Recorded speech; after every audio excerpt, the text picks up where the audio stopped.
Quick question. Did you know that Dracula actually existed? But no, not this Dracula that we've come to know.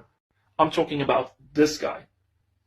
Meet Vlad III of Wallachia. And in the 1400s, he did not fight against garlic and crucifixes. In fact, he fought against the invading Islamic armies of the Ottoman Empire.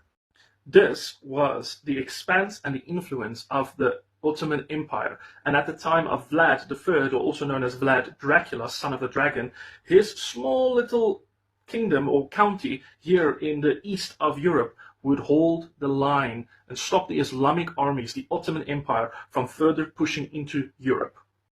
Vlad's small little kingdom would stand as the front line defense against the Ottoman Sultan.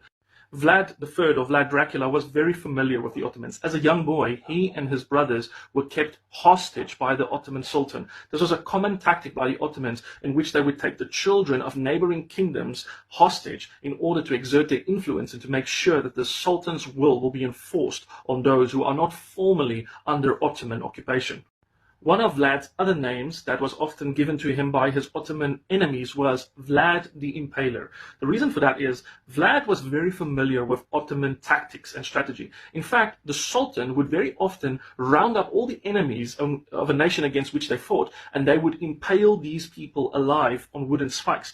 Vlad took this tactic that the Ottomans employed and he perfected it. That is how Vlad was able to inspire fear in the largest empire at that time of the world, by just keeping them at bay, by creating this aura of Vlad, Dracula, Vlad, the son of the dragon, inspiring fear into the enemies of Wallachia, inspiring fear into the soldiers of the Sultan. As they would march into European lands, they would be met by forests of their own people who were impaled on spikes, as they would have wanted to attack Vlad and his tiny little kingdom.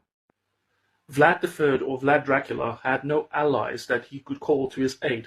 All that he understood was that he alone stood against the mightiest empire at that time, and that he had to defend his people, and he felt an obligation to defend the rest of Christian Europe from the invading Islamic armies. So despite what you might think of Vlad, whether you think his tactics were justified, whether he was too brutal, or whatever Hollywood might want you to think about him, most historians agree that if Vlad did not hold the line against the Islamic invasion through the Ottoman Empire, Eastern Europe, if not all of Europe today, would have been Islamic, if not for that one man's persistence in keeping the line and defending his people and his small nation, even though it was by adapting the terror tactics of his own enemies.